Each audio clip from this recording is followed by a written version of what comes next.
Here, so there's pencils right somewhere. Uh, here's two.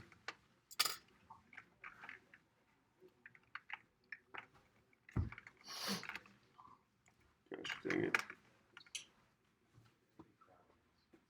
And then so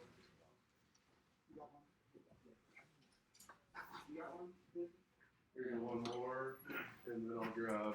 They got them. We got it all. Yeah, they had some in the guy. Okay, so all right, Pablo, you ready? Grab your pencil in the front side that says pre-practice planning. So, huh? How much stiffer is that? It's just a different. It's got a softer tip, which I don't know. It's just an expensive shaft that I was thinking, I have this one back. So, all right. So, pre-practice side of the worksheet, I want you to write down three. You don't have to write. You can write down one area. So, like chipping, pitching, bunkers, driver, irons, wedges, short putts, lag putts. Put whatever aspect you want to improve today. So if you can put putting, so I'll do it here. So if we do putting, and then I'm going to put dash start line.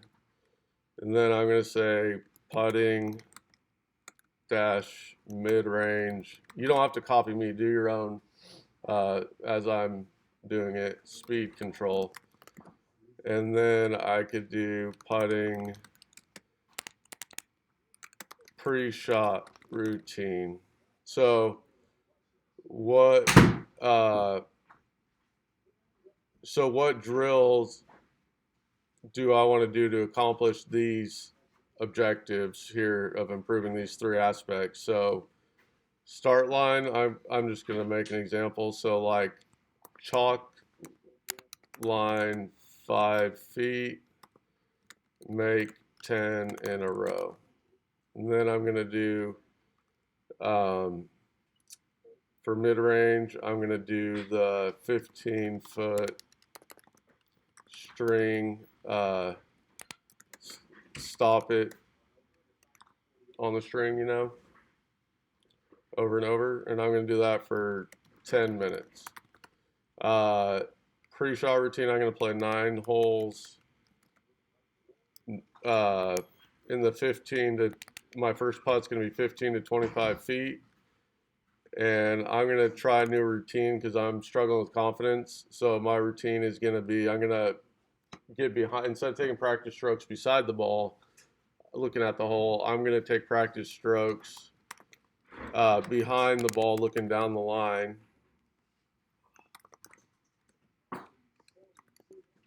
And then when I walk in, I want to basically react. So maybe one look at the hole after I get set up and hit it. So what am I going to do to warm up? So since I'm putting, I'm basically warming up with the chalk line drill. But if I was doing full swing, maybe I'd want to do dynamic warm up routine. And you could write out what exercises. Then fundamentals for each area of the game is, basically your setup, right? So grip, posture, alignment, stance, ball position. You just want to make sure they're consistent and the same every time. Technique, chalk line is kind of block style. So block style practice is when you're hitting the same shot over and over, right? Without going through a routine, you're hitting at the same target, same distance. So I'm doing that with the chalk line and the string drill. But if you're doing full swing, you could say I'm going to work on the takeaway for 10 shots. Then I'm going to work on transition for 10 shots. And then I'm going to work on shallowing the shaft for 10 shots. And then you can do deliberate practice, which is going through your routine, like playing 9 holes at your upcoming tournament course on the range.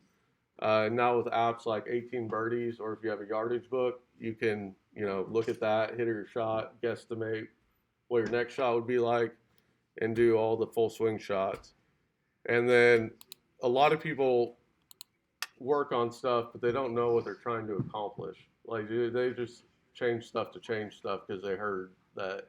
Ricky Fowler is guilty of it. He admitted he did his swing changes because of the cosmetics. Like he's one of the best ball strikers on tour. Why would you make a total overall? And he said it was for cosmetics. So that's not a good why you should change, right? So if you struggle with short putts, maybe you just want to work on uh, committing, like, doing around the hole 8 balls, game like drills. You're in a different putt every time, going through your routine on every putt. It's around the world, I guess it's called, um, and committing to every putt and waiting for the ball to hit the bottom of the cup, or you can see it in your peripheral. It's missed already. But that would be game like random. If you're on the range, that'd be like hitting a 120 shot to that flag, a 170 shot to that flag. That'd be random, practice. And then competition. You can make competitions against yourself. Like I got to make 10 in a row before I leave. Put some pressure on yourself. Or if you're practicing with somebody, and that's why I like group coaching, so you can compete against each other. Because in golf, the only time you really compete is when you get to the first tee of a tournament or a money game. And that's why I think you should try to, I'm not recommending gambling, but try to put something on the line every time you play. Like, I think, like back when I grew up, we didn't have TrackMan, all this stuff. And I got my head pro. He was a good player at Arizona State, but he wasn't an instructor. He was younger too. But he taught me like fundamentals and learn how to take the old guy's money. And I've always played better in tournaments than I do in casual golf. I don't know why, because most people are the other way around. But I think it's because I played so much and I was always playing for money and competing. I feel like it's almost boring to not play. I can't play unless it's a money game. Yeah, I usually buy hole 6 over here. I'm like, all right, like nothing's on the line. I'll just take a right turn and come back to the clubhouse. Because, but when you're playing, I'll always be practicing like a pre-shot routine too. So that's what I'm always like mental game scorecard we've done. In Wolf, I feel like the best player always gets screwed because the guy who picks is going to pick the best shot, and if he hit a good one, he's probably going by himself, so he probably didn't hit a great shot, and he's going to pick you. But a lot of people like Wolf and still competing.